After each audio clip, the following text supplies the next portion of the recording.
Once upon a time, in a land called Zimbabwe, there was a teacher who became a warrior who became a liberator, and a liberator who became a ruler.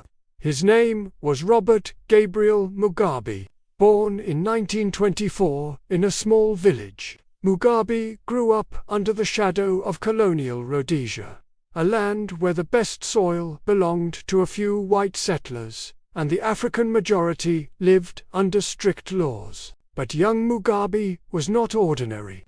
He was quiet, studious, and carried books as weapons. Education became his first sword. When Zimbabwe's people rose against colonial rule, Mugabe transformed from teacher to revolutionary.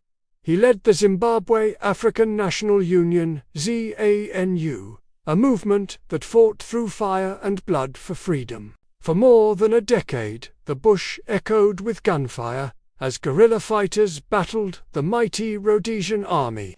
In 1980, after years of war and sacrifice, Rhodesia fell and Zimbabwe was born.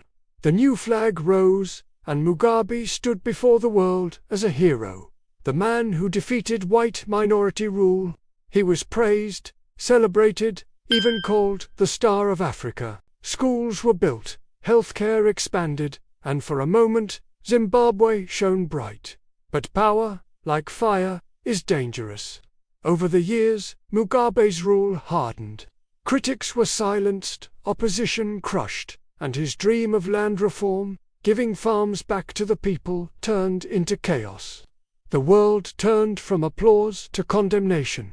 Where once they called him liberator, now they called him dictator. Zimbabwe's economy crumbled, inflation soared to the skies, and ordinary people paid the price. Yet, through it all, Mugabe held on, sharp, witty, and unshaken. To his supporters, he remained the Lion of Africa, the man who stood against the West and never bowed. To his critics, he was a symbol of power gone wrong. Robert Mugabe died in 2019 at the age of 95. But his story is not one of simple judgment. It is the story of how a boy from a village carried a nation's hopes. How he rose as a liberator, and how history remembered him with both love and anger. Mugabe's life is a mirror of Africa's struggle for freedom, of the price of power, and of the thin line between hero and tyrant.